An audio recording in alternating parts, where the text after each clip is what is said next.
Hello दोस्तों, मम्मा and baby care में आप सभी लोगों का स्वागत है। तो आज मैं बताऊंगी बच्चों को हम किस तरह से अल्फ़ाबेट इजीली सिखा सकते हैं जो बच्चा जल्दी से लिखना बोलना सीख जाए। अगर आपका बच्चा प्री नर्सरी या नर्सरी में है तो बहुत इजीली वो बच्चा अपना सीख जाएगा। तो किस तरह से सिखाएं, अब वीडियो में आगे बढ़ते हैं। अगर वीडियो अच्छी लगती है तो लाइक कर दीजिएगा, सब्सक्राइब कर दीजिएगा, जिससे आपको नोटिफिकेशन सारी मिलती रहे। ऑल पे कर दीजिएगा। तो जैसे कि बच्चे को अल्फ़ाबेट आप सिखाने जा रहे हैं तो सबसे पहले आप बच्चे को ए फॉर एप्पल, तो उसकी ए फॉर एप्पल अगर सिखा रहे हैं तो आप सिर्फ ए की पिक्चर दिखाइए, उसको पिक्चर मत दिखाइए एप्पल की। वो अगर आप दोनों चीज़ एक साथ दिखाते हैं तो बच्चा सबसे पहले पिक्चर रिकॉग्नाइज करेगा, वो ए को रिकॉग्नाइज नहीं कर पाएगा, वो समझेगा कि एप्पल हमारा ए है। तो आपको पिक्चर बिल्कुल भी नहीं दिखानी है, आपको फ्लैश कार्ड बनाने हैं।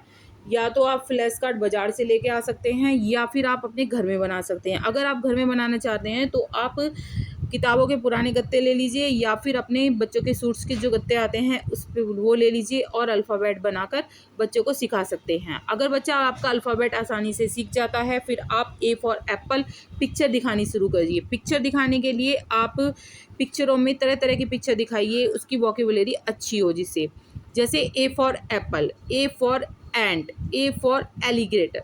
तो इस तरह से आप तरह तरह की पिक्चर दिखा के उसको समझा सकते हैं, जो बच्चे की वोकैबुलरी भी अच्छी हो और वो समझे कि मम्मी मेरी क्या कह रही हैं।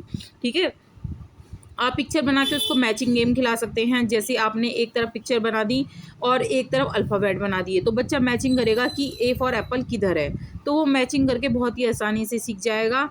और इसके बाद आप क्या कर सकते हैं, आप जब बच्चा मैचिंग सीख जाए तो आप स्मॉल ABCD शुरू कर सकते हैं। स्मॉल ABCD शुरू करने के लिए आपको क्या करना है, आपको ए बनाना है, उसमें भी सेम चलेगा। ए आपको एक अल्फ़ाबेट वाले ए बनाने हैं और एक में छोटे वाले ए बनाने हैं। तो बच्चों को सिखाना है बेटा ए फॉर एप्पल, ये अल्फ़ाबेट एप्पल है, ये ए है, ये स्मॉल वाला ए है। तो दोनों फ्लैश कार्ड आपको एक साथ दिखाने बच्चे को, बच्चा समझेगा ये भी ए है और ये भी ए है, तो वो रिकॉग्नाइज़ करने में बहुत आसानी हो जाएगी बच्चे को। और इस तरह से आप मैचिंग गेम भी खेल सकती हैं कि ए से ए को मैच करिए बेटा, तो बच्चा ए को ए से ही मैच करेगा और बी को बी से ही मैच करेगा। वो इजीली सीख जाएगा कि मम्मी क्या मेरे को सिखा रही हैं। और अगर जैसे आप सिखाते हैं ए फॉर एप्पल ने सिखा के आप कहीं उसे सिखाइए ए फॉर एप्पल, एप्पल, ऐसे बी बनाना। तो बच्चा हिंदी वर्ड भी बहुत जल्दी सीखेगा, क्योंकि देखा जाता है कि फोनिक्स वर्ड भी स्कूल में सिखाए जाते हैं जो बच्चों के लिए बहुत ही जल्दी रिकवरी करने में आसान रहते हैं। तो बच्चों को इस तरह से आप सेम वर्ड सिखा सकती हैं, इससे बच्चा जल्दी सीखेगा।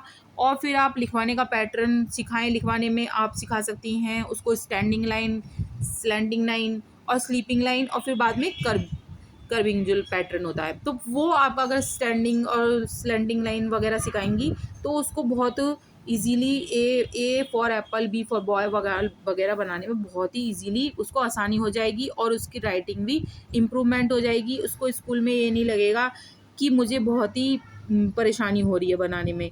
आप उसके बाद क्या कर सकते हैं, उसके बाद आप 3 लेटर शुरू करें। 3 लेटर में आप सबसे आगे का, जैसे DOG डॉग, तो आप डी नहीं लिखिए और डी को हटा दीजिए तो OG लिख दीजिए। अब ये आपका बच्चा कंप्लीट करेगा डी फॉर डॉग होता है, डी वो रिकॉग्नाइज वो सीख जाएगा।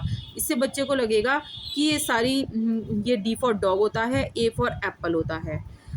तो अगर वीडियो अच्छी लगती है तो आप लाइक कर दीजिएगा, सब्सक्राइब कर दीजिएगा और बेल आइकन ऑल पे कर दीजिएगा, जिससे आपको सारी नोटिफिकेशन मेरी वीडियो की मिलती रहें। Thank you.